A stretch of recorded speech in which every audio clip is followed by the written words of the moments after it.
সমস্যা কি? মারলি কেন? সামিয়া উত্তর দিল, রানী সাহেবা কত আর ঘুমাবেন? সে বিকেল থেকেই তো ঘুমিয়েই আছেন। সিমি বালিশে হেলান দিয়ে বসতে আসতে বলল। কি করতে এসেছিস সেটা বল। যারা একটা শপিং ব্যাগ সিমির দিকে এগিয়ে দিয়ে বলল, ভাবি যান, কালকে তো আপনি ঘুমিয়ে পড়ছিলেন, তাই আপনার জন্য এই সুন্দর ড্রেসটা কিনেছি। পরে ভাইয়াকে পাগল করে দিও। সিমি মন খারাপ করে বলল, পার্টিতে আমি যেতে পারবো না। তোর ভাই যেতে দেবে না আমায়। বিকেলেই রুম লক করে রেখে দেবে। যারা ভ্রুকুচকে বলল। কেন? সিমি জানালো, জানি না, শুধু যেতে বারণ করেছে। আমি এটাই জানি।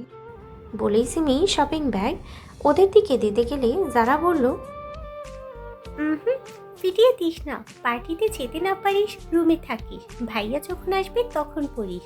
দুটো ড্রেস আছে, বুঝেছি? পরে ভাইয়াকে পাগল বানিয়ে দিস। সিমি কিছু বলল না। ওরা তিনজনেই চলে গেল। সিমি উঠে ওয়াশরুমে গেল, ফ্রেশ হয়ে আসলো। জ্বরটা পড়ে গেছে গা থেকে। সিমি নিজের ড্রেস পরে নিচে গিয়ে গেল নাস্তা করার জন্য। সবার সাথে নাস্তা করার শেষে রোজিনা সিমিকে বলল, সিমি, তুই একটু নিশান আর জিহানকে দিয়ে আয় নাস্তা। ওরা রুমের ভেতরে কাজ করছে। না দিয়ে আসলে ওরা খেতেও আসবে না। সিমি কিছু বলল না। মাথা সুন্দর করে ঘুমটা টেনে ট্রে হাতে উপরে উঠল। যাওয়ার আগে সামিয়াকে বলল। এই চেমড়ে আয় আমার সাথে। সামিয়া মুখ ঘুরিয়ে নিয়ে বলল, আমি যাব না, তুই যা। সিমি বলল। জি, ওখানে তোর ভাতারও আছে। সামিয়া দাঁত কেলিয়ে হেসে বলল, হ্যাঁ, এটা তোর ভাতার, আরেকটা তোর দুলাভাই।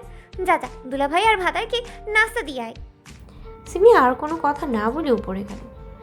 নিশানরা যেই রুমে গেছে সেই রুমে নক করে ভেতরে ঢুকলো। ট্রে রেখে দিয়ে বলল।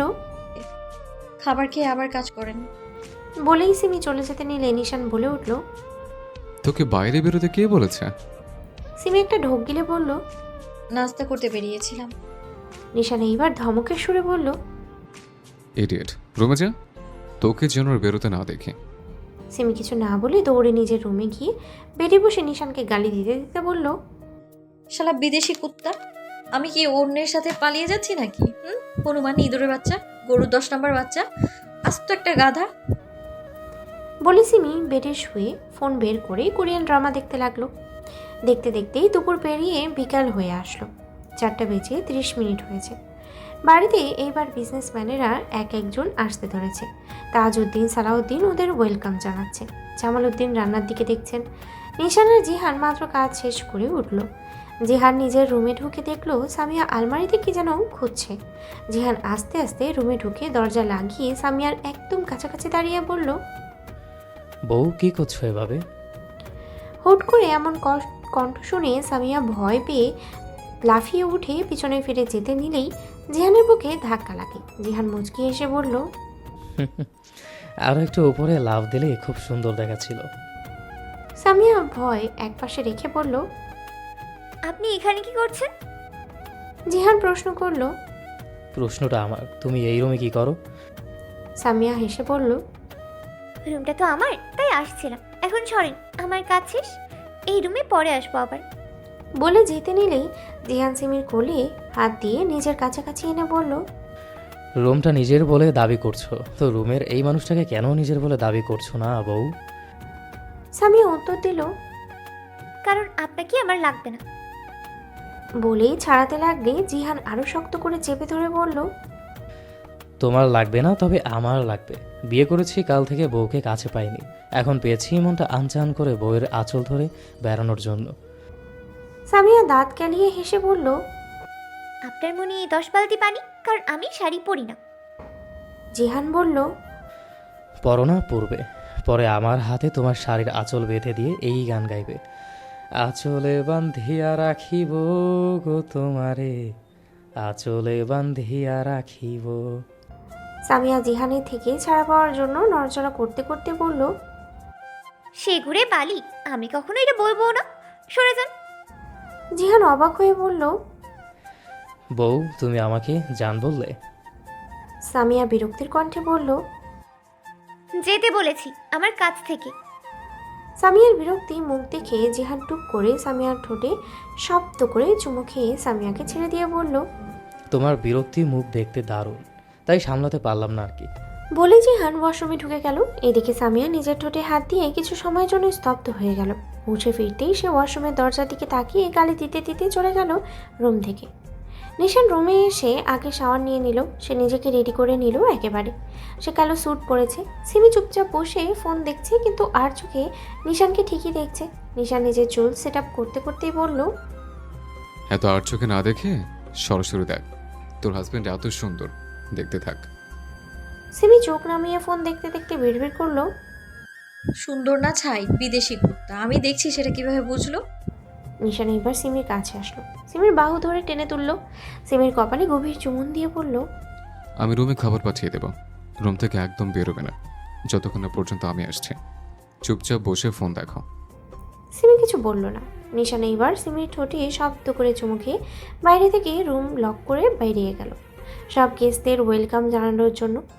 সিমি উঠে ফ্রিজ থেকে আইসক্রিম নিয়ে আসলো। সে বেডে বসে আইসক্রিম খেতে খেতে ফোন দেখতে লাগলো। মিষ্টি ফোন হাতে নিয়ে কাউকে কল দিল। 2-3 বার রিং হতেই কল রিসিভ হলো। মিষ্টি গম্ভীর কণ্ঠে বলল, কোথায় আছো তুমি? ওপাশ থেকে উত্তর আসলো, আমি চলে এসেছি। ঈশানের সাথে আপাতত এখনো দেখা হয়নি, ওর সাথে দেখা করার পরেই আমি আসবো। মিষ্টি জানালো, আমি 2য় তলায় থাকবো। আমাকে কল দিবে, খুব রিস্কের কাজ কিন্তু সাবধানে করতে হবে। ওপাশ থেকে আশ্বস্ত করা হলো। আমি জানি, তোমার চিন্তা করতে হবে না, রাখছি। বলেই কল কেটে দিল। মিষ্টি বাঁকা হেসে বলল, শুধু কিছু সময়ের অপেক্ষা, তারপর ধামাকা। সেও আর দাঁড়ালো না। রুমে গিয়ে সুন্দর ড্রেস পরে পার্টিতে জয়েন দিল। মিষ্টির এই ধামাকা কি সত্যি সিমি আর নিশানের জীবনে কোনো বড় সড়ো ঝড় নিয়ে আসবে? আর জিহান কি শেষমেশ সিমির মন জয় করতে পারবে? পার্টিতে অনেক বড় বড় বিজনেসম্যানেরা এসেছে। ওয়েলকাম জানাচ্ছে বাড়ির 3 কর্তা। সবার সাথে বিজনেস সম্পর্কে কথা বলছে। অপরদিকে নিশান আর জিহান একপাশে দাঁড়িয়ে ওয়াইনের গ্লাসে চুমুক দিচ্ছে। চুপচাপ দাঁড়িয়ে আছে। সেই সময় একজন লোক তার কাছে গেল। পরনে নেভি ব্লু রঙের স্যুট, চুলগুলো জেল দিয়ে সুন্দর করে সেট আপ করা, মুখে কোনো দাড়ি নেই, বাম হাতে দামি ঘড়ি। সে এসে নিশানের পাশে দাঁড়িয়ে হাত বাড়িয়ে দিয়ে বলল, মিস্টার চৌধুরী, কেমন আছেন? নিশানও হাত বাড়িয়ে হ্যান্ডশেক করে বলল, ভালো আছে, আপনি কেমন আছেন মিস্টার খান?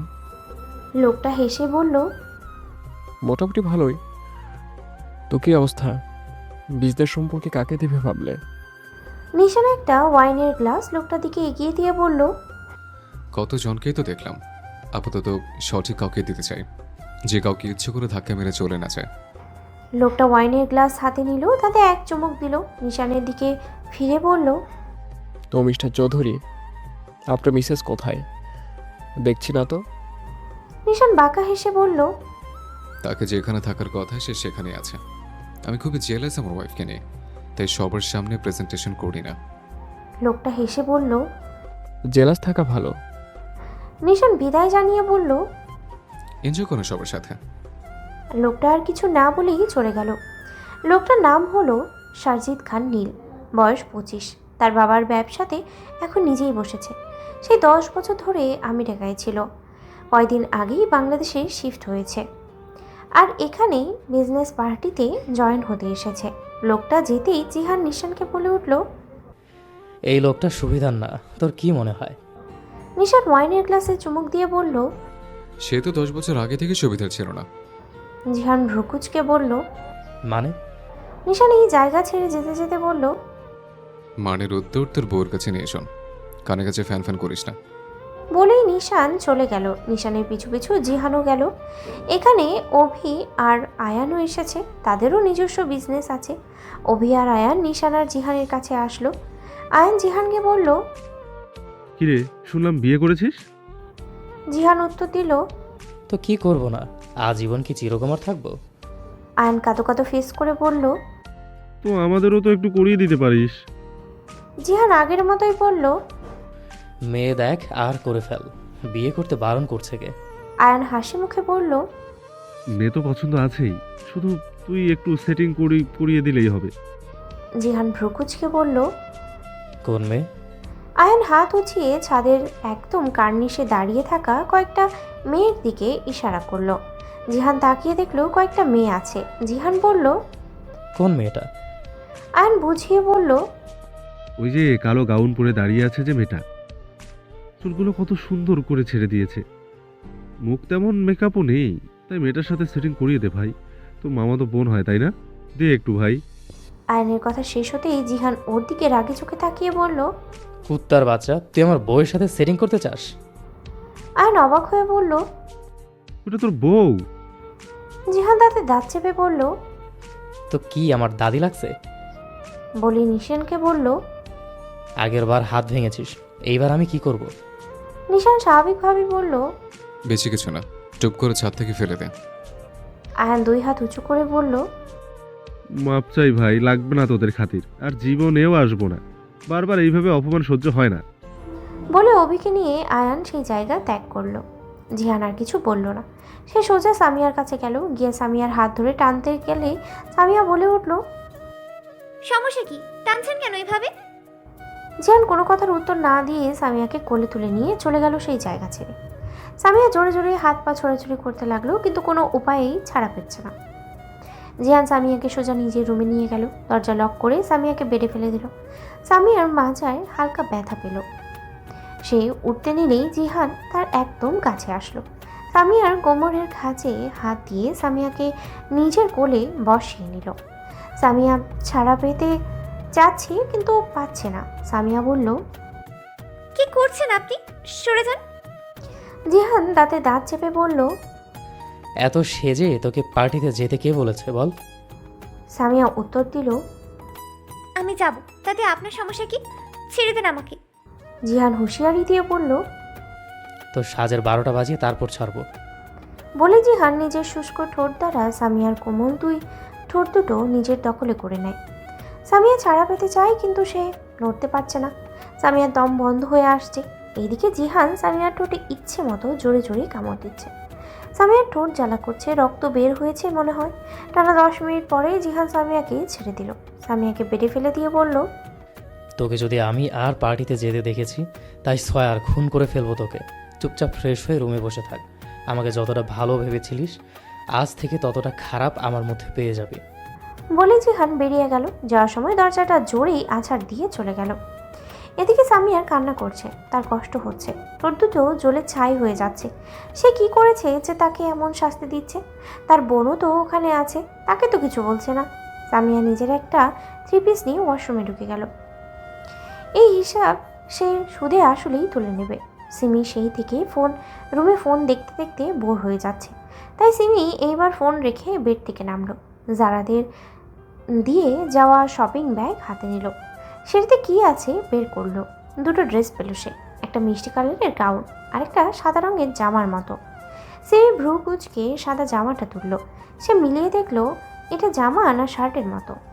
সে ফোনে দেখছে এইরকম ড্রেস, যেটা শার্টের মতো হাঁটু পর্যন্ত আসে, এই সাথে আবার অ্যাডজাস্ট করা চিকন ফিতে থাকে হাতে। সিমি শার্টটা হাতে নিয়ে উল্টিয়ে পাল্টিয়ে কিছুক্ষণ দেখলো, পরবে কি পরবে না এগুলো ভাবতে লাগলো। আপাতত নিশান এখন আসবে না, তাই সে এইটা পরার চিন্তা ভাবনা করলো। সিমি শার্ট নিয়ে দ্রুত ওয়াশরুমে ঢুকলো। সেখানে গিয়ে এই শার্টটা পরে নিল। পরে সিমি বাইরে আসলো, আয়নার সামনে দাঁড়িয়ে নিজেকে দেখতে লাগলো।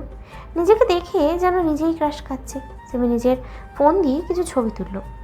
এরপর সাউন্ড বক্সে গান চালালো। গানের তালে তালে সিমি ধীরে ধীরে নাচতে লাগলো। মিষ্টি 2 তলায় দাঁড়িয়ে আছে। হুট করেই তার পাশে একটা ছেলে এসে দাঁড়ালো।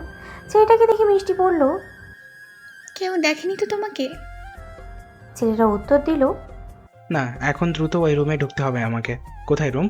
মিষ্টি এদিকে ওদিকে তাকিয়ে দেখলো, না কেউ নেই। ছেলেটার হাত ধরে নিশানের রুমের সামনে আনলো। চারিদিকে আরো ভালো করে দেখলো। আস্তে আস্তে নিশানের রুমের লক খুললো। লক খুলে ছেলেটাকে বলল, আমি একটু পরে আসবো সবাইকে নিয়ে, তার মধ্যে কাজ খতম করতে হবে, ওকে? ছেলেটা মাথা নাড়ল। মিষ্টি ছেলেটাকে ধাক্কা মেরে ঢুকিয়ে দিল নিশানের রুমে। ঢুকিয়ে রুম লক করে আবারও আশেপাশে দেখে চলে গেল পার্টিতে জয়েন হতে। এদিকে রুমের ভেতরে সিমি এখনো নাচ করছে, তার পরনে সেই সাদা শার্ট। ছেলেটা সিমিকে এই অবস্থায় দেখে বাঁকা হাসলো। সে ধীরে ধীরে সিমির কাছে এসে সিমিকে পেছন থেকে জড়িয়ে ধরলো। সিমিটি ছেলেটার হাত সরাতে সরাতে বলল, সরে যান আমার থেকে। আপনি পার্টি জয়েন করেন, আমি আমার মতো এখানে পার্টি করব, সরে যান। বলেই সিমি ছেলেটার হাত সরাতে সরাতেই তার দিকে ফিরল। অচেনা কোনো ছেলেকে দেখে সিমি চিৎকার দিয়ে উঠল। কে আপনি? ছেলেটা উত্তর দিল, তোমার নাগর। সিমি নিজেকে এই ছেলের বাঁধন থেকে ছাড়াতে ছাড়াতে বলল, আমার কোনো নাগর নেই, সরে যান বলছি। ছেলেটা সিমিকে আরো শক্ত করে জড়িয়ে ধরল। সিমির গলায় মুখ দিয়ে বলল, আগে ছিল না, এখন হয়েছে। উফ, তুমি সেই একটা মাল। সিমি ভাবছিল এটা নিশান, তাই নিশান ভেবে ওইগুলো বলেছিল। এখন অন্য কাউকে দেখে তার জান যেন হাতে চলে আসছে। ছেলেটা তাকে এইভাবে বাজেভাবে টাচ করছে। সিমি চিৎকার দিয়ে বলল, ছেড়ে দিন প্লিজ, আমায় ছাড়ুন। আল্লাহর দোহাই লাগে, আমাকে এইভাবে নোংরা করবেন না। আমি একজনের নিষ্পাপ ফুল, আমাকে নিষ্পাপ ফুল থেকে কলঙ্কিত করবেন না প্লিজ। কিন্তু ছেলেটা শুনছে না। সিমিকে ধাক্কা মেরে বেডে ফেলে দিল। সিমির উপরে ঝাঁপিয়ে পড়ল। সিমির মুখে গলায় চুমু দিচ্ছে। সিমি মাথা শুধু এপাশ ওপাশ করছে, চোখ থেকে অঝরে পানি পড়ছে। সে মনে মনেই বলল, নিশান ভাই, বাঁচান আমায়, আপনার এইসব বিপদে পড়েছে। সে ছেলেটাকে ধাক্কা দিচ্ছে কিন্তু সরাতে পারছে না। তার শার্টের বোতাম খোলা শুরু করেছে। সিমি এইবার সাহস জোগালো মনে। সে যে করেই হোক তাকে বাঁচতে হবে। সিমি হাত বাড়ালো, টি টেবিলের উপরে থাকা ল্যাম্পপোস্টটা হাতে নিল, শক্ত করে চেপে ধরে জোরে ছেলেটার মাথায় বাড়ি মারল। ছেলেটার মাথায় হাত দিয়ে সরে গেল। সিমি দ্রুত উঠে বসলো। সে নেমে দরজা খুলতে গেল কিন্তু দরজা লক, খুলতে পারছে না। ছেলেটা মাথায় হাত দিয়ে বসে আছে। সিমি দৌড়ে ওয়াশরুমের কাছে যেতে নিলেই ছেলেটা উঠে আসলো। সিমিকে জোরে ধাক্কা মারলো। সিমির মাথা দেয়ালে গিয়ে বাড়ি খেলো। ওর মাথা চক্কর দিয়ে উঠল, রক্ত গড়িয়ে পড়লো মাথা দিয়ে। সিমি তাও কোনো রকমে উঠে দাঁড়িয়ে ওয়াশরুমের দিকে যেতে নিলেই ছেলেটা তাকে ধরে ফেললো। শক্ত করে ধরে দাঁতে দাঁত চেপে পড়ল, তোর তেজ খুব, তোর এই তেজ আজকে আমি মেটাবো। বলে সিমির জামার বোতাম খুলে দিল। সিমির গলায় মুখ বসালো। সিমি মনে মনে আল্লাহকে বলল, আল্লাহ শক্তি দাও আমায়, আমি এই নরপশুর হাতে নিজেকে সঁপে দেবো না কোনো মতেই। বলেই সে চোখ বন্ধ করে নিল। হুট করে ফ্লোরে বসে পড়ল। সে এটা কিছু বুঝতে পারল না। সে একটু নিচু হয়ে তুলতে গেলেই সিমি ওর ডান পা উঁচু করে তুলে ছেলেটার মেইন পয়েন্টে জোরে একটা লাথি মারল। সাথে সাথে ছেলেটা নিজের মেইন পয়েন্টে হাত দিয়ে সরে গেল। ওর মনে হয় জীবনটাই বেরিয়ে গেল। সিমি দেয়াল ধরে আস্তে আস্তে উঠে দাঁড়ালো, সাথের বোতামগুলো লাগালো। মাথা থেকে রক্ত গড়িয়ে পড়ছে, কষ্ট হচ্ছে তার। সে দরজার কাছে গেল, দরজা ধাক্কাতে লাগলো, চিৎকার করতে লাগলো, কেউ আছো? থাকলে খুলে দাও আমায়। কিন্তু কেউ শুনলো না। সিমি দরজা থেকে একটু সরে দাঁড়ালো। ছেলেটা এখনও মেইন পয়েন্টের জায়গায় হাত দিয়ে আছে। সিমি খুব জোরেই লাথি মেরেছে। এদিকে মিষ্টি একটা মেয়েকে নিয়ে নিশানের কাছে বলে পাঠালো, ভাইয়া, একটা বন্ধ রুমে একটা ভাইয়া দেখলাম ঢুকলো। সেখানে একটা মেয়েও ছিল। কেউ চেনে না, তবে তাদের অন্তরঙ্গ হওয়ার আওয়াজ শোনা যাচ্ছিল। মেয়েটা গিয়ে মিষ্টির বলে দেওয়া কথাটা নিশানকে বলল। নিশান এইটা শুনে নিজের ফোন বের করলো। ফোনের ভেতরে সব কিছু দেখে দ্রুত পথে দৌড়ে 2 তলায় নিজের রুমের সামনে আসলো। নিশানের পিছু পিছু জিহান, সাথে বাড়ির 3 কর্তা, 3 গিন্নি, মেহেরিমা, মিষ্টি, জারা ও রাত্রি সহ সার্ভেন্ট ও পার্টিতে আসা কিছু লোক আসলো। নিশান নিজের রুমের সামনে আসলো। এইদিকে রুমের ভেতরে ছেলেটা আবার উঠে দাঁড়ালো, সিমির কাছে আসলো। সিমির আর বল নেই দেহে। সে এসে সিমিকে আবারও জড়িয়ে ধরলো। সিমি সরাতে চাইলো কিন্তু পারছে না। ছেলেটা আবারও সিমিকে বাজেভাবে টাচ করতে লাগলো। সিমির আর শক্তি নেই, তবুও সে ছাড়া পেতে চাইছে। ঠিক সেই সময় নিশান রুমের দরজা খুলে দিল। ছেলেটা এখনও সিমিকে জড়িয়ে আছে। নিশান ভিতরে ঢুকতেই ছেলেটা সিমিকে ছেড়ে দিল। সিমি সামনে তাকিয়ে দেখলো নিশান দাঁড়িয়ে আছে। সিমি দৌড়ে নিশানের কাছে গেল, নিশানকে জড়িয়ে ধরে পড়ল, দেখেন না, এই ছেলেটা আমায় বাজেভাবে টাচ করেছে। আমি বলেছি আমি আপনার এক নিষ্পাপ ফুল, আমাকে কলঙ্কিত করবেন না, তবুও ছুঁয়েছে আমায়। নিশান সিমিকে এক হাত দিয়ে জড়িয়ে ধরল। ছেলেটা বলে উঠল, মিথ্যা কথা কেন বলছো তুমি? তুমি তো আমাকে ফোন দিয়ে বললে আজকে সন্ধ্যায় আমার ফ্যামিলি পার্টিতে থাকবে, রুমে আমাকে একা রেখে যাবে, তুমি চলে এসো, আর তুমি এখন মিথ্যা বলছো? সিমি মাথা উঁচিয়ে ছেলেটাকে বলল, একদম মিথ্যে বলবেন না, আমি আপনাকে চিনি না। ছেলেটা পাল্টা বলল, স্বামীর সামনে ভালো সাজছ, এই জন্য আমাকে চিনছো না? আমি কিন্তু সবাইকে সত্যি কথা বলে দেবো। সিমি আর্তনাদ করে বলে উঠল, কি সত্যি বলবেন আপনি? আমি আজকে প্রথম আপনাকে দেখলাম। ছেলেটা অভিযোগ করে বলল, তোমার পেটে যে আমার 2 মাসের সন্তান একটু একটু করে বেড়ে উঠছে, এটাও কি অস্বীকার যাবে? সিমি নিশানকে জড়িয়ে ধরে বলল, মিথ্যে বলবেন না, আমার পেটে কোনো বাচ্চা নেই। ছেলেটা কিছু বলবে সেলিনা বলে উঠল, মিথ্যা কেন বলছো সিমি? আমরা সবাই দেখলাম তুমি ছেলেটার সাথে কিভাবে জড়িয়ে ধরেছিলে। তোমার পোশাকেরই বা কি অবস্থা? ওর সন্তান আছে তোমার পেটে, নিজের সন্তানকে অস্বীকার করছো? ছি, তুমি তো মানামে কলঙ্ক। সিমি সেলিনার দিকে তাকিয়ে বলল। বড় আম্মু, তুমি বিশ্বাস করো আমি ওকে চিনি না। সেলিনা মুখ ঘুরিয়ে বলল। তোর ওই মুখে আমাকে ডাকবি না।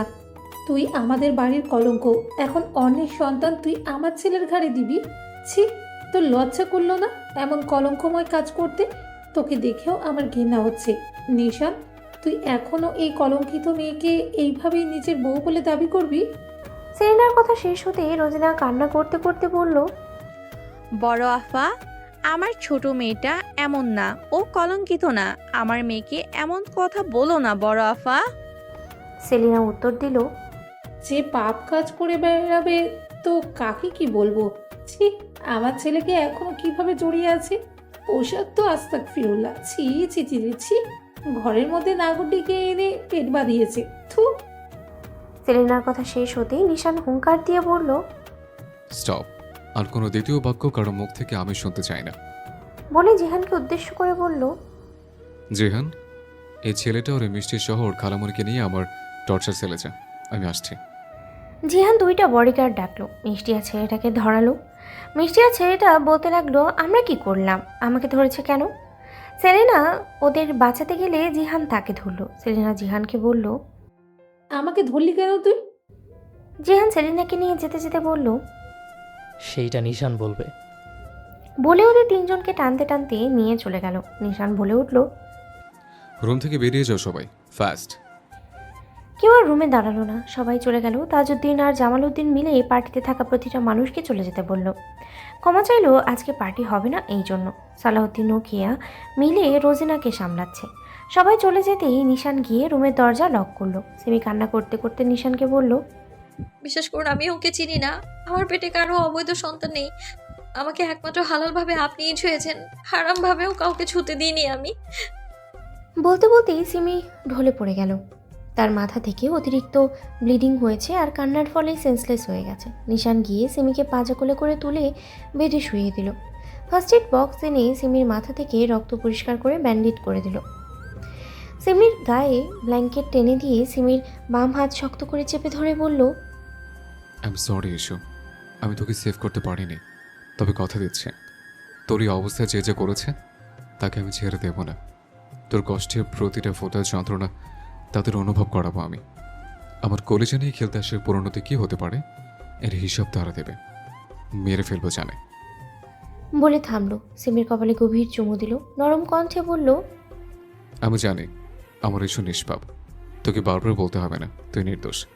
আমি জানি তুই শুধু আমার অস্তিত্বে মিশে আছিস, বন্দি আছিস, আজীবন থাকবি। কেউ তোকে আমার থেকে কেড়ে নেবে না। তোর পেটে আমার সন্তান বড় হবে, কোনো জারজ সন্তান না। আমার জন্য তুই নিজেকে যতটুকু সেভ করেছিস এটা আমার কাছে অনেক ইস্যু। আমি তোকে প্রমিস করছি আমি ওদের একটাকেও ছাড়বো না। বলে সিমির মাথায় হাত বুলিয়ে নিশান বেরিয়ে গেল রুম থেকে। যাওয়ার সময় রোজিনাকে বলে উঠল। এই সখন সেন্সলেস হয়ে গেছে, ওর দিকে একটু খেয়াল রেখো, আমার বাড়ি ফিরতে অনেক রাত হবে। রোজিনা বলে উঠল। বাবা, আর যাই করো উনি কিন্তু তোমার জন্মধারিণী মা।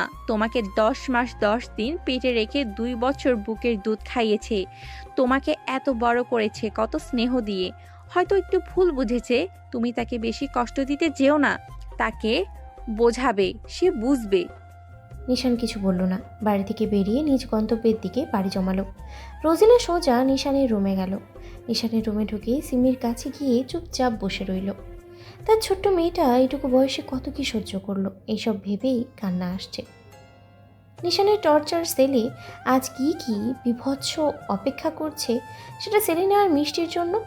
আর সিমি কি এই ট্রমা কাটিয়ে উঠতে পারবে? রাত 8:20 তিমিরে ঢাকা আধারের মধ্যে জঙ্গলের নিচে থাকা গোপন টর্চার সেল থেকে কিছু মানুষের আর্তনাদ শোনা যাচ্ছে। নিশানের গাড়ি মাত্র এসে থামলো জঙ্গলের রাস্তায়। সে দ্রুত পায়ে গাড়ি থেকে বেরিয়ে জঙ্গলের ভেতরে ঢুকলো। কিছু দূর যেতেই নিচ থেকে গোপন টর্চার সেলের দরজা খুলে তার ভিতরে প্রবেশ করলো ধীর পায়ে। ভেতরে ঢুকে আবারও দরজা লাগিয়ে দিল। নিশান দৃঢ়তার সাথে হেঁটে ভেতরে ঢুকলো। তাকে দেখে খাঁচায় বন্দি হিংস্র প্রাণীগুলো ডাক দিয়ে উঠছে। নিশান সেই দিকে একবার তাকিয়ে রুমের ভেতরে ঢুকলো। নিশানকে দেখে জিহান সোফা থেকে উঠে বসলো একটা চেয়ারে।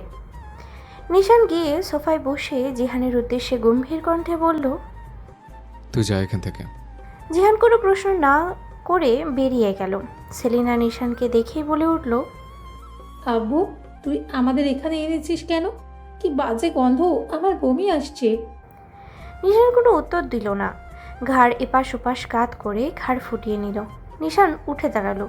সোজা সে ছেলেটার কাছে গেল। ছেলেটা নিশানের দিকে তাকিয়ে আছে। নিশান হুট করে জোরে থাপ্পড় লাগালো ছেলেটার গালে। ছেলেটার মাথা নিচু হয়ে গেল। নিশান দাঁতে দাঁত চেপে বলল, মাথা এইভাবে নিচু করে রাখবি, উঁচু নয়। ছেলেটা কিছু বলতে পারছে না। তার হাত পা বাঁধা, তার রাগে মাথা ফেটে যাচ্ছে। তাকে কি এই নিশান চেনে? তার কত বড় পাওয়ার এই দেশে, সেটা হয়তো জানে না। নিশান সোজাভাবে ছেলেটাকে জিজ্ঞেস করলো, নাম কি তোর?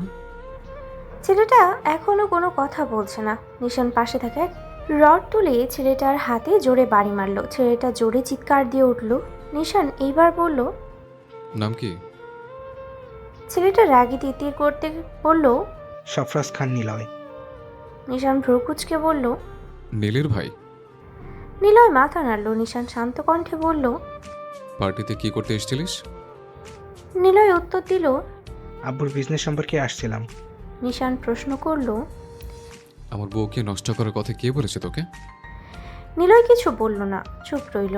নিশান এক পলক দেখে টেবিলের কাছে গেল। সেখানে থাকা একটা বড় বাক্স সে খুলল। সেখান থেকে একটা নীল কাটার বের করলো। হাতে নিয়ে ঘোরাতে ঘোরাতে সেটা নিলয়ের কাছে আনলো। নিলয় এখনও নিশ্চুপ। এদিকে মিষ্টি আর সেলিনা ভয়ে কাঁপছে, না জানি তাদের সাথে কি করে। নিশান নিলয়ের কাছে এসেই নিলয়ের বাম হাতের একটা আঙ্গুল কেটে দিল। নিলয় চিৎকার দিয়ে উঠল। নিশান আরেকটা আঙ্গুল কাটতে গেলেই নিলয় বলে উঠল, কাটবে না আর, আমি বলছি। নিশান হাত নামালো। নিলয় বলে উঠল, ওই দুই মহিলা, ওরা আমাকে বলেছে তোমার বউকে নষ্ট করে দিতে, যেন তুমি তাকে ভুল বুঝে ছেড়ে দাও। আর এর জন্য আমাকে 20 লক্ষ টাকা তারা দিতে চেয়েছে। নিশান নিলয়ের হাতের বাঁধন সহ পায়ের বাঁধন খুলে দিল। নিলয়ের ঘাড়ে হাত রেখে বলল, সত্যি কথা বলেছিস, তোর শাস্তি একটু কম দেব। তবে এই যে মেয়েটা না, ওই মেয়েটার সাথে তোর এখন অন্তরঙ্গ হতে হবে এই মুহূর্তে আমার সামনে। যদি পারিস তবে তোকে জ্যান্ত যেতে দেব। যা। বলে নিশান আবারও সোফায় গিয়ে বসে পড়ল। সেলিনা চিৎকার দিয়ে বলল, নিশান, এইটা কি করছিস বাবা তুই? অমন করিস না, ও একটা মেয়ে, ওর সম্মান এইভাবে নষ্ট করিস না, ওকে কলঙ্কিত করিস না। কিন্তু নিশান কোনো কথা শুনল না। সে নিলয়ের দিকে তাকিয়ে বলল, জ্যান্ত থাকার ইচ্ছে থাকলে যা বললাম করে ফেল। বলে নিশান নিজের ফোন বের করে স্ক্রল করতে লাগলো। এদিকে নিলয় মিষ্টির কাছে গেল। মিষ্টি বলে উঠল, নিলয়, আমি তোর বোনের মতো, প্লিজ আমার এই সর্বনাশ করিস না। নিলয় মিষ্টির কাছে এসে মিষ্টির ওড়না গা থেকে ফেলে দিয়ে বলল, বোনের মতো, বোন তো আর না। মিষ্টি কাকুতি মিনতি করে বলল, নিলয় প্লিজ এমন করিস না, আমাকে কলঙ্কিত করিস না প্লিজ। তুই তো টাকা নিয়েছিস না, আমি তোকে আরও দেবো। নিলয় এবার মিষ্টির জামা ছিঁড়ে ফেললো এক টানে। বলে উঠল, তোর টাকা তুই কবরে নিয়ে যাস, আমার জ্যান্ত বেরোতে হবে এই জায়গা থেকে। মিষ্টিকে আর কোনো কথা বলার সুযোগ দিল না। নিলয় ধীরে ধীরে মিষ্টির সাথে অন্তরঙ্গ করে ফেলল। সেলিনা চোখ খিচে বন্ধ করে নিল। সে নিশানের উদ্দেশ্যে বলে উঠল, নিশান, তোকে আমার ছেলে ভাবতে ঘৃণা লাগছে। কি পাপ করলে যে তোর মতো ছেলে পেটে ধরলাম আমি। থু। নিশান বাঁকা হেসে বলল, ছেলে তো কোনোদিন ভাবনি। আর যদি আসে পাপের কথা, আমার মনে কাজ করে আগে তুমি উঠেছ। কতটা নিচু মন মানসিকতা যে আমার ধারণার বাইরে। সেলিনা কিছু বলল না। নিশানও নিজের মতো ফোন কল করতে লাগলো।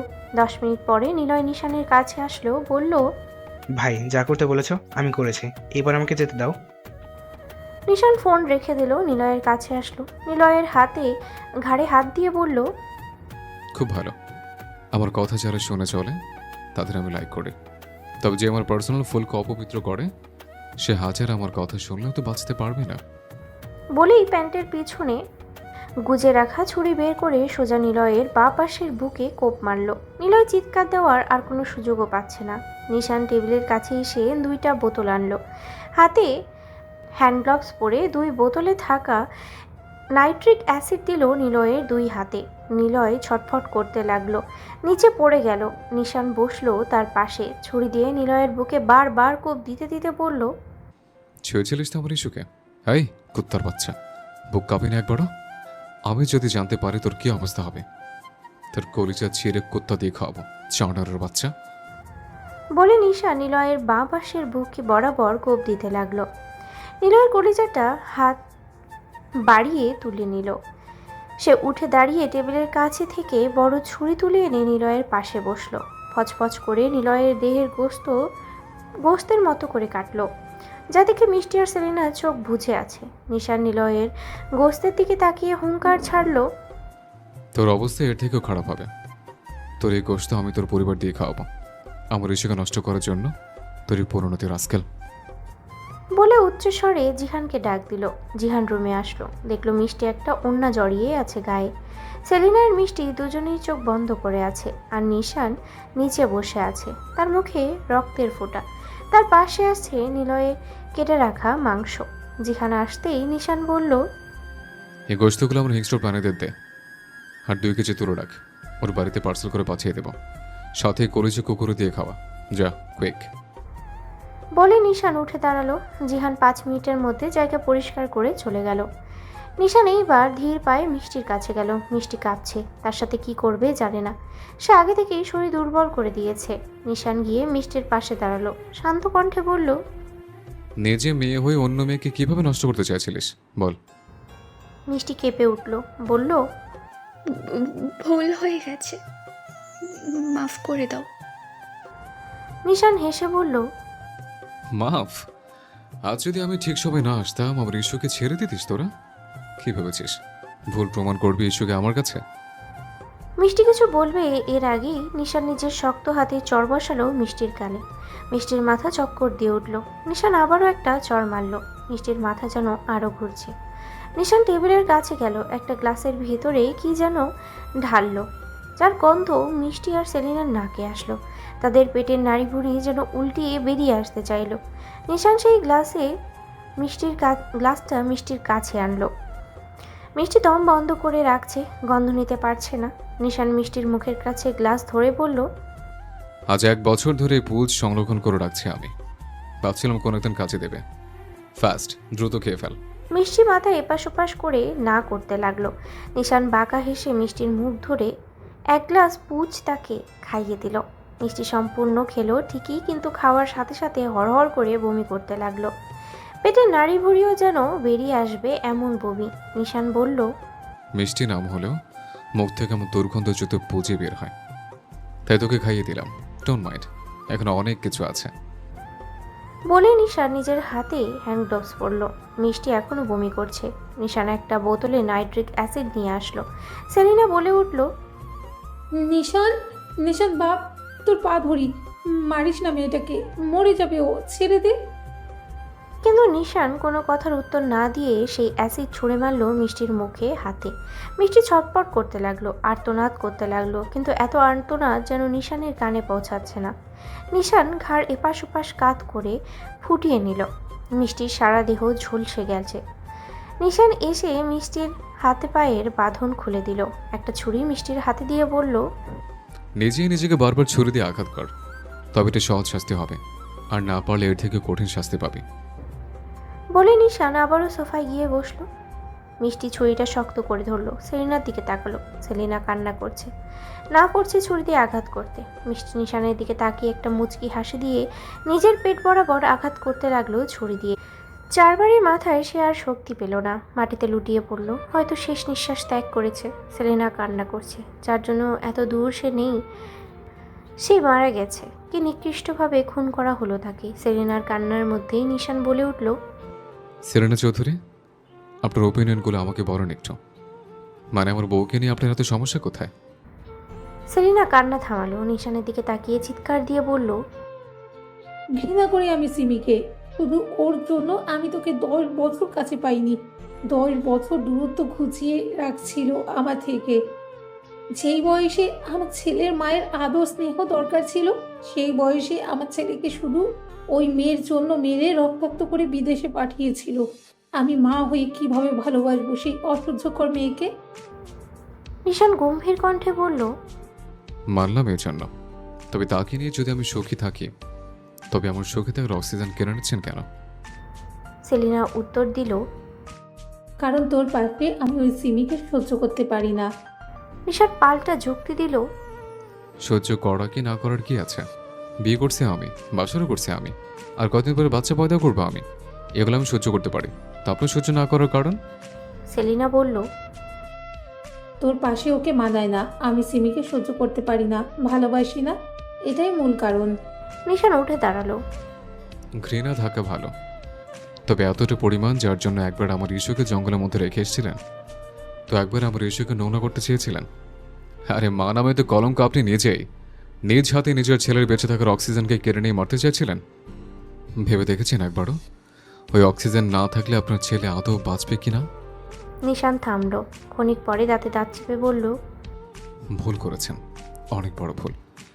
আমার ইস্যুকে আমার থেকে কেড়ে নেওয়া উচিত হয়নি আপনার। ইস্যু একান্ত আমার পার্সোনাল প্রপার্টি।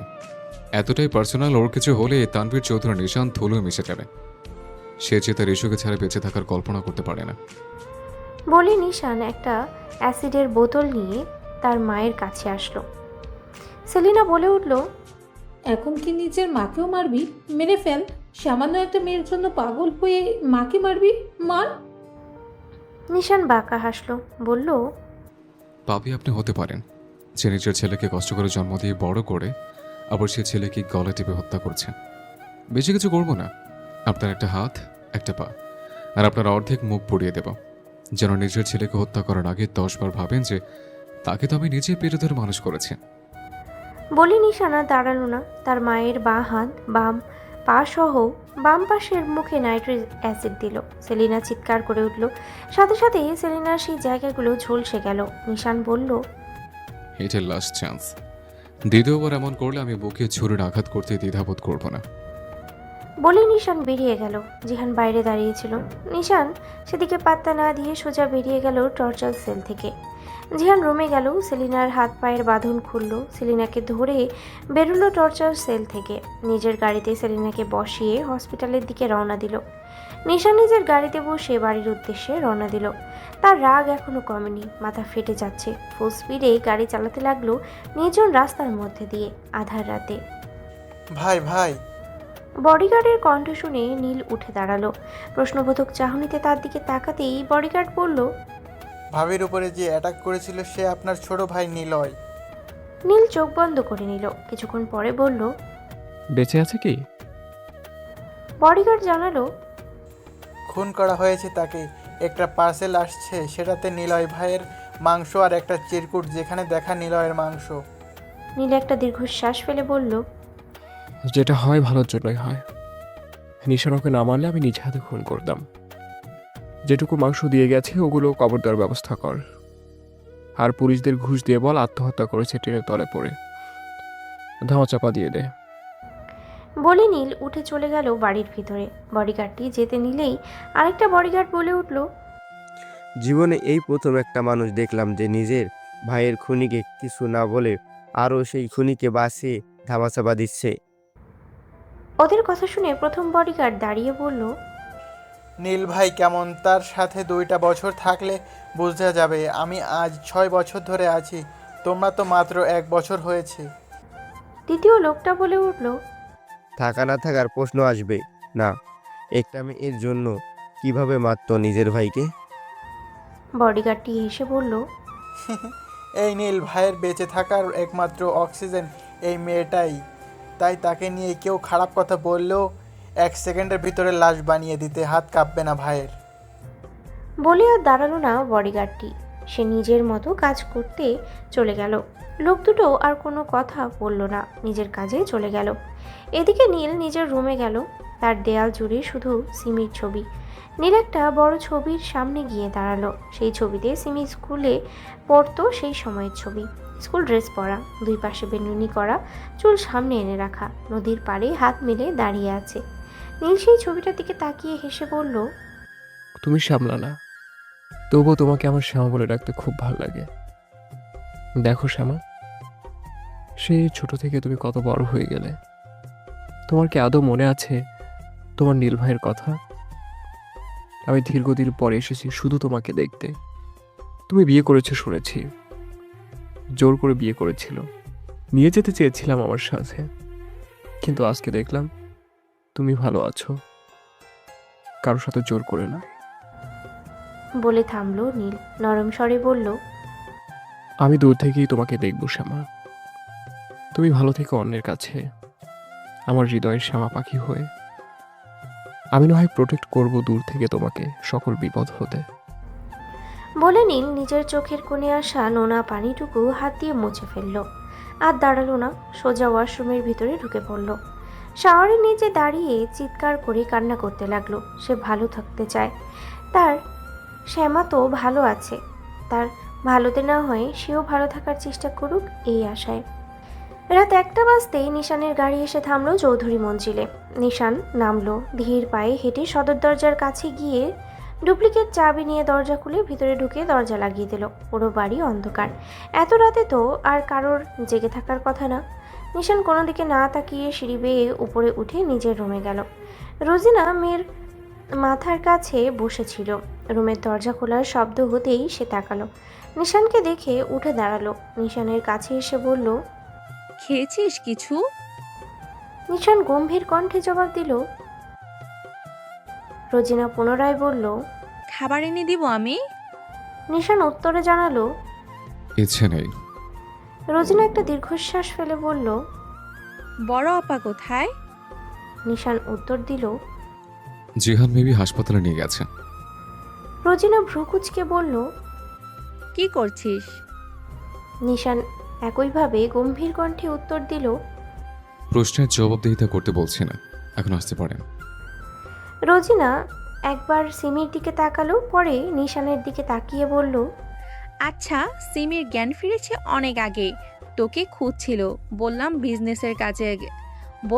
বিজনেসের কাজে গেছে। একটু খাইয়ে মেডিসিন দিয়ে ঘুম পাড়িয়ে দিছি, দেখে রাখিস, আমি গেলাম। বলে রোজিনা চলে গেল। রোজিনা চলে যেতেই নিশান রুমের দরজা অফ করে দিল। দরজা অফ করে সোজা ওয়াশরুমে ঢুকে পড়ল। অস্থির লাগছে যেন। টানা 1 ঘন্টা শাওয়ার নেওয়ার পরে নিশান ওয়াশরুম থেকে বেরিয়ে আসলো। সে কাবার থেকে একটা 3/4 প্যান্ট আর একটা কালো টি শার্ট বের করে পরে নিল। চুলগুলো শুকিয়ে সুন্দর করে সেট আপ করে বেডে গেল। বেডে গিয়ে বসে সিমির মুখের দিকে ভ্রু কুচকে তাকিয়ে আছে। সিমির পোশাক চেঞ্জ করে দিয়েছে রোজিনা। এখন একটা 3 পিস পরে আছে সে। নিশান টি টেবিলের উপর থেকে জগ থেকে পানি ঢাললো গ্লাসে। গ্লাসটা হাতে নিয়ে 1 গ্লাস পানি সিমির মুখে ঢেলে দিল। এইভাবে পানি পড়ায় সিমি ধরফড়িয়ে উঠে বসলো। সে ঘুমের মধ্যে কত সুন্দর একটা স্বপ্ন দেখছিল। এত সুন্দর স্বপ্নে হুট করে 1 সমুদ্র পানি আসলো, ওকে ডুবিয়ে দিল। সে নিজের মুখ থেকে পানি সরিয়ে চুল ঝরিয়ে বড় বড় নিঃশ্বাস নিতে লাগলো। নিশান গ্লাসটা রেখে দিল। সিমি পাশ ফিরে তাকিয়ে দেখে নিশান ওর দিকে ভ্রু কুচকে তাকিয়ে আছে। সিমি নিশানকে দেখে বলল, আপনি এভাবে আমার গায়ে পানি দিলেন? নিশান কোনো উত্তর দিল না। সিমি কাঁদো কাঁদো কণ্ঠে বলল, কত সুন্দর স্বপ্নতে আপনি সমুদ্র আনলেন কেন? আমি তো পুরো ভিজে গিয়েছি। ধ্যাত। বলে বেড থেকে নামতে গেলে নিশান সিমির হাত শক্ত করে ধরে। সিমি পিছু ফিরতে যাবে, এর মধ্যেই সিমির হাত টেনে ধরে বেডে ফেলে দিল। নিশান সিমির 2 পাশে হাত দিয়ে আটকে নিল। সিমি ভয় পেয়ে গেল এইভাবে আচমকা ফেলে দেওয়ায়। ও চোখ খিচে বন্ধ করে আছে। নিশান সিমির মুখের দিকে তাকিয়ে দাঁতে দাঁত চেপে বলল, ড্রেস পাল্টিয়েছিস কেন? সিমি ঢোক গিলল। ও চোখ খুলতে পারছে না, ভয় লাগছে। বলল, আম্মু পাল্টে দিয়েছে। নিশান একই ভঙ্গিতে বলল, কোনোদিন আমার সামনে তুই সব ড্রেস পরিস না, তুই ছেলের সামনে পড়লি কেন? সিমি চোখ খুলল। নিশানের চোখের সাথে চোখাচোখি হতেই চোখ বন্ধ করে নিল। সিমি বলে উঠল, আমার ওইসব পোশাক নেই, সামিয়ারা দিয়ে গিয়েছিল। আমার সাথে তো কেউ ছিল না, তাই রুমে উঠে পড়ে নাচছিলাম। নিশান গম্ভীর কণ্ঠে বলল। চোখ খোল। সিমি বুঝতে না পেরে বলল, হুম। নিশান ধমক দিয়ে বলল, চোখ খোল। সিমি এত দ্রুত চোখ খুলে ফেলল, নিশানের চোখের দিকে তাকাতেই চোখ আবারও নামিয়ে নিল। নিশান আবারও ধমক দিয়ে বলল, ইডিয়েট, আমার চোখের দিকে তাকা। সিমি কেঁপে উঠল। সে নিশানের চোখের দিকে তাকালো। নিশানের চোখের গভীরতা তাকে দিচ্ছে না এইভাবে তাকিয়ে থাকতে। সে চোখ বন্ধ করতে গেলে নিশান বলে উঠল, খবরদার ইস্যু, তুই যদি চোখ বন্ধ করিস তাহলে তোকে যে কি করব আমি নিজেও জানি না। সিমি আর চোখ বন্ধ করতে পারল না। তাকালো নিশানের চোখ জোড়াতে। নিশির কেন জানি মনে হচ্ছে এই গভীর কালো চোখ তাকে কিছু বলতে চাচ্ছে। সিমি তাকিয়ে আছে। নিশান বলে উঠল, টানা 1 ঘন্টা তুই আমার চোখের দিকে তাকিয়ে থাকবি। যদি বন্ধ করে ফেলিস একেবারে বন্ধ করে দেব। কষ্ট করে আর খুলতে হবে না। সিমি ঢোক গিলছে বারবার। সে তাকিয়ে আছে নিশানের চোখের দিকে। শাস্তিটা রোমান্টিক হলেও সে পারছে না এইভাবে তাকাতে। তবুও সে নিজেকে বাঁচাতেই তাকিয়ে আছে। নিশান সিমির আরও কাছে আসলো। নিশানের গরম নিঃশ্বাস সিমির মুখের উপরে উপচে পড়ছে। সিমির দম বন্ধ করে আসছে। সে যেন দম নিতেই ভুলে গেছে। চোখ নামাতে যেতেই নিশান সিমির ঠোঁটে শব্দ করে চুমু খেলো। সিমি চোখ বড় বড় করে নিশানের দিকে তাকালো। চোখ লাল হয়ে গেছে। সে নিঃশ্বাস নিচ্ছে না। নিশান স্লো ভয়েসে বলল, নিঃশ্বাস নেই। সিমি ওইভাবেই আছে। নিশান সিমির কানের কাছে গিয়ে বলে উঠল, নিঃশ্বাস নেই, হয়তো অবস্থা খারাপ হয়ে যাবে। সিমি শ্বাস নিল। জোরে জোরে নিঃশ্বাস নিতে লাগলো।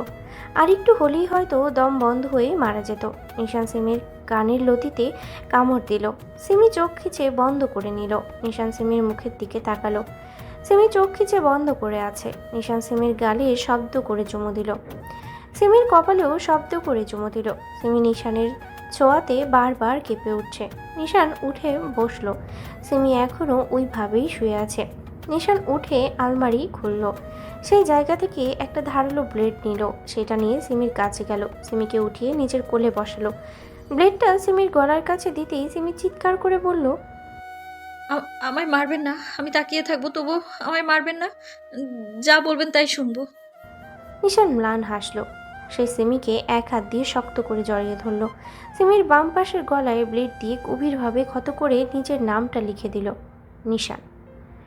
গভীর ক্ষততে সিমি ছটপট করছে। জ্বালা করছে তার, রক্ত বের হচ্ছে। নিশান রুমাল দিয়ে রক্তগুলো মুছে নিল। তারপর সেখানে ফু দিতে লাগলো। সিমির একটু আরাম লাগলেও জ্বলছে প্রচুর। নিশান উঠে ফার্স্ট এড বক্স আনলো। সিমির ক্ষততে অ্যান্টিসেপটিক মলম লাগিয়ে দিল। সিমির এত পরিমাণ জ্বালা করছে যার দরুন নিশানকে খামচে ধরেছে। নিশান আস্তে আস্তে ফু দিচ্ছে আর মলম লাগাচ্ছে। মলম দেওয়া শেষ হতেই নিশান একটা জল টেপ সিমির গলায় লাগিয়ে দিল। সিমির মুখে হাত দিয়ে নিজের চোখে চোখ রাখলো নিশান।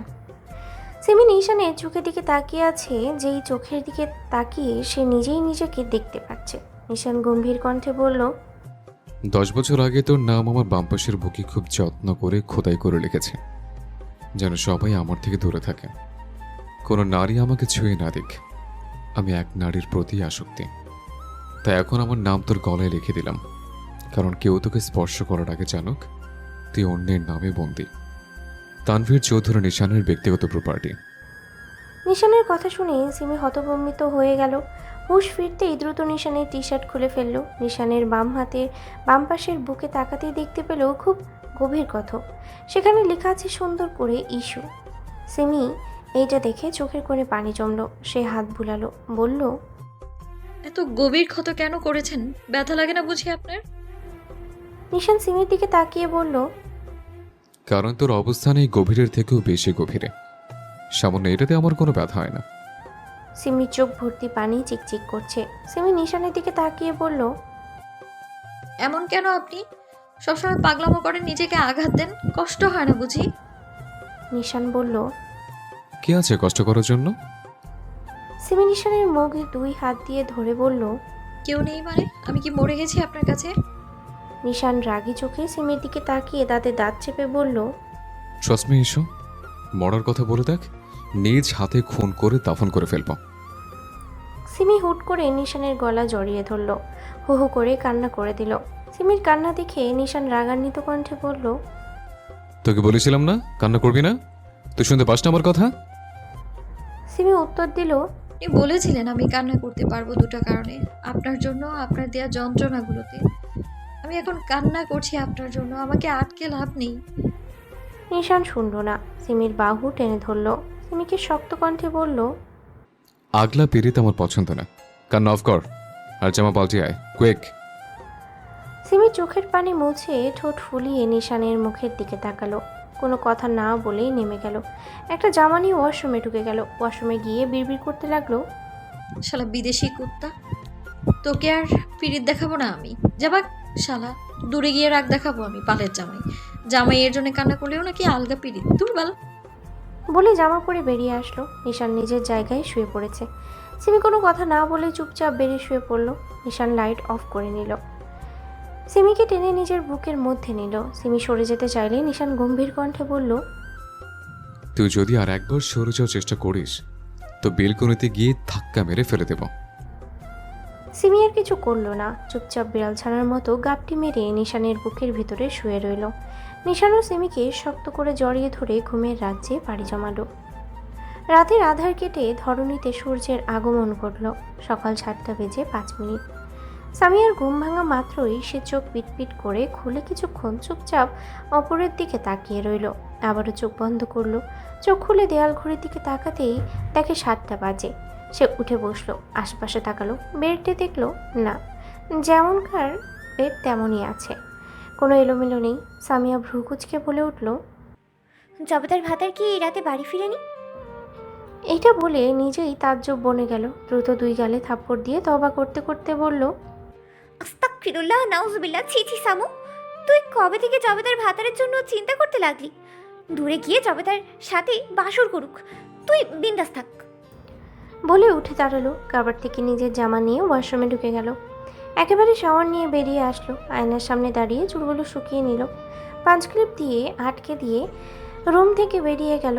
সে আশেপাশে তাকিয়ে সিঁড়ি বেয়ে নিচে নামলো। 3 ভাই একসাথে নাস্তা করছে, সাথে ফুপা আর তিহানও আছে। রোজিনা, কেয়া, মেহেরিমা খাবার সার্ভ করছে, কিন্তু সেলিনা নেই। এটা দেখে সামিয়ার কপাল কুঁচকে গেল। সে ড্রয়িং রুমে গেল। সেখানে সোফায় বসেছিল যারা, রাত্রি, পিহু, মিহু আর তাজ। সামিয়া গিয়ে তাদের পাশে বসলো। যারা সামিয়াকে বলে উঠল, কালকে পার্টির মধ্যে হুট করে কোথায় হারিয়ে গিয়েছিলেন মহারানী? সামিয়া ফিসফিস করে বলল, এই জবেদার ভাতার আমাকে তুলে নিয়ে গিয়ে রুমে রাখছিল, বলছিল যেন বাইরে না হই। রাত্রি অবাক হয়ে বলল, বের হতে বারণ করেছে, তবু তো কিছু হলেও বেরোবি না, না? বাহ বাহ। সামিয়া ভ্রু কুঁচকে বলল, কি হয়েছে? আমি সত্যিই কিছু জানি না, আমি ঘুমিয়ে পড়েছিলাম। যারা প্রশ্ন করলো, সত্যি কিছু জানিস না? সামিয়া মাথা 2 পাশে নাড়ল, মানে সে কিছু জানে না। যারা রাত্রি কালকের সম্পূর্ণ ঘটনা সামিয়াকে খুলে বলল। সবটা শুনে সামিয়া আতকে উঠল, বলল, সিমি এখন কেমন আছে? যারা জানালো, ভালো আছে, ভাইয়া আছে ওর কাছে। সামিয়া আবারও জিজ্ঞেস করলো, আর বড় আম্মু, মিষ্টি এরা কোথায়? রাত্রি একটা দীর্ঘশ্বাস ফেলে বলল, জানি না, কালকে রাতে তাও 1টার সময় শুধু নিশান ভাই বাড়িতে আসছে, জিহান ভাইয়া আসেনি, তারাও কেউ আসেনি, কোথায় আছে জানি না। সামিয়া গিয়ে জারার পাশে বসলো। জারাকে জড়িয়ে ধরলো। যারা সামিয়ার বুকে মাথা রাখলো। কিছুক্ষণ পরে বলে উঠল, 2 মাস আগেও পরিবার তেমন ছিল না বস আমু। সামিয়া জারাকে শক্ত করে জড়িয়ে ধরে বলল, আবারও আগের মতো সব কিছু ঠিক হয়ে যাবে, দেখিস। যারা একটা দীর্ঘশ্বাস ফেলে বলল, হবে না কিনা গ্যারান্টি নেই। আম্মু সিমিকে সহ্য করতে পারে না। আচ্ছা, সিমির তো কোনো দোষ নেই, ওর মতো নিষ্পাপকে কেউ আদর না করে থাকতে পারে? জানিস সামু, কালকে যখন সিমিকে আম্মু খারাপ কথা বলছিল, আমার মনে হচ্ছিল যেন আমাকে বলছে কথাগুলো। আম্মু এমন কেন করলো? আর যদি ওখানে আমি থাকতাম, আম্মু কি পারতো এমন বলতে? সামিয়া জারার মাথায় হাত বুলিয়ে বলল, বড় আম্মু, ছোটবেলার বিষয়টাও ধরে আছে, চিন্তা করিস না, দেখবি আস্তে আস্তে সব ঠিক হয়ে যাবে। যারা হাসলো। চোখের কোণে আসা পানি মুছে নিল। সামিয়াকে জড়িয়ে ধরে বলল, এমনটা যেন হয়, যেন মনে হয় এটা দুঃস্বপ্ন, ঘুম ভাঙলেই আবার আগের মতো। সামিয়া কিছু বলল না। সারাদিন হাসতে খেলতে থাকা মেয়েটার মনেও অনেক কষ্ট প্রকাশ করে না, কিন্তু আজ যেন বেশি আঘাতপ্রাপ্ত, তাই তো কিছু প্রকাশ করলো। সামিয়া জারাকে ওইভাবেই জড়িয়ে ধরে আছে। এদিকে রাত্রিও ওইভাবেই জড়িয়ে ধরে আছে। পিহু, মিহু আর তাজ ওদের 3 জনের ভ্রু কুঁচকে দেখছিল। সেই সময়েই ওদের নাস্তা করার জন্য ডাকে। সবাই উঠে দাঁড়ালো, নাস্তা করতে গেল। যারা নিজের চোখের পানি মুছে আবারও সবার সাথে হাসি মশকরা করতে গেল। সকাল 10টা বাজে। সেলিনা হাসপাতালে নিজের কেবিনে শুয়ে আছে। তাকে স্যালাইন দেওয়া হয়েছে, আর কিছু মেডিসিন দিছে। স্যালাইন শেষ হলেই চলে যেতে পারবে। জিহান সারা রাত ওখানেই ছিল। এখন সেলিনার রুমে ঢুকলো। সেলিনা চোখ বন্ধ করে শুয়েছিল। জিহান সেলিনার এক পাশে বসলো, ডাক দিল, বড় মামি। সেলিনা চোখ খুলে জিহানের দিকে তাকালো। সেলিনার অবস্থা খুবই খারাপ, দেহের পুরো এক পাশ ঝলসে গেছে। ডক্টর মেডিসিন দিয়েছে, আপাতত জ্বালা যন্ত্রণা যেন কম হয়। জিহান সেলিনার একটা হাত ধরে বলল, বড় মামি, আমি বুঝতে পারছি তোমার কষ্ট, কিন্তু এইটা ভেবে দেখো একটু, নিশানকে মেরে পাঠিয়ে দেওয়া হয়েছিল যেন সে পরবর্তীতে সিমিকে আঘাত করতে না পারে, সিমিকে ভুলতে পারে, কিন্তু সেটা হলো না। নিশান এসে আবারও সিমিকে নিজের করেই নিল। খেয়াল করে দেখবেন, নিশান কিন্তু সিমির জন্যই বেঁচে আছে। আর ওর বেঁচে থাকা, তাকে যদি এইভাবে হত্যা করতে চান তাহলে সে কিভাবে বাঁচবে? সেলিনা কোনো কথা বলল না। জিহান আবারও বলা ধরলো, বেশি কিছু বলবো না, শুধু এইটুকুই, অতীত ভুলে যান। সব সময় অতীত নিয়ে পড়ে থাকলে হয় না। সিমি মেয়েটা ভারী মিষ্টি, আগলে নেন, দেখবেন শান্তি লাগবে। নিশান কিন্তু তার মধ্যেই বেঁচে আছে ভেবে দেখেন। এখন আমি যাই, একটু পরে আপনাকে বাড়িতে নিয়ে যাব। বলে জিহান চলে গেল। সেলিনা চোখ বন্ধ করে নিল। চোখের কোণ বেয়ে নোনার জ্বর গড়িয়ে পড়ল। জিহানের বলা প্রতিটি কথাই সত্যি। কেন নিজ হাতে ছেলেকে হত্যা করবে সে? সে যদি ভালো থাকে তবে তো সবাই ভালো। সন্তানের সুখী তো মায়ের সুখ। ভাই আজকেই চলে যাবেন? বডিগার্ডের কথা শুনে নীল নাস্তা করতে করতেই বলল, না, 2 দিন পর যাব, কাজ আছে। বডিগার্ড জানালো। বড় স্যার ফোন দিচ্ছে বারবার। নীল জিজ্ঞেস করলো, কি জন্য? বডিগার্ড জানালো, ছোট ভাই কিভাবে মারা গেছে এটার জন্য আপনার সাথে কথা বলতে চাই। আমি বলেছি আপনার বলা কথাগুলো, তাও মনে না আপনার সাথে কথা বলবে। আমি বলেছি, আপনি তবুও শুনছেন না। নীল শান্ত কণ্ঠে জবাব দিল, যোগাযোগ বন্ধ করে দাও, যেন কোনোভাবে যোগাযোগ করতে না পারে। এই 2 দিন আমি রিল্যাক্সে থাকতে চাই। যার জন্য এসেছি তাকে নিয়ে যেতে পারলাম না, তবে শান্তিতে যেন দেখে যেতে পারি। বডিগার্ড আর কিছু বলল না, চলে গেল। নীল নাস্তা শেষ করে টিস্যু দিয়ে মুখ মুছল, 1 গ্লাস পানি খেলো, ফোনটা হাতে নিল। ওয়ালপেপারে সিমির হাস্যোজ্জ্বল একটা ছবি। নীল সেই ছবির দিকে তাকিয়ে নিজেও হাসলো, বলল, অন্যের বইয়ের ছবি নিজের ফোনে সেভ করে রাখা পাপ। এটা জানা সত্ত্বেও তোমার ছবি কিভাবে কেটে দেবো বলো? আমি দুনিয়ার চোখে ভালো হলেও তোমার জন্য পাপিষ্ঠ পুরুষ হতে সমস্যা নেই। একটাই ইচ্ছে, যাওয়ার আগে তোমার সাথে সরাসরি দেখা করব। পাপিষ্ঠ পুরুষ আর তার শ্যামা পাখি করবে আমার সাথে দেখা। আমাকে ভুলে গেলে আবারও মনে করিয়ে দেব আমি কে। বলে হাসলো। তারপর উঠে দাঁড়ালো, নিজের ব্লেজারটা গায়ে দিয়ে বেরিয়ে গেল বাড়ি থেকে।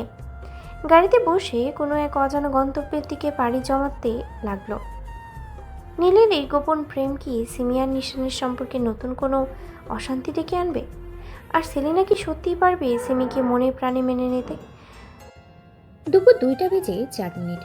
বাড়ির 3 কর্তা ড্রয়িং রুমের সোফায় বসে আছে। গিন্নিরা দুপুরের খাবার খাচ্ছে ডাইনিং টেবিলে বসে।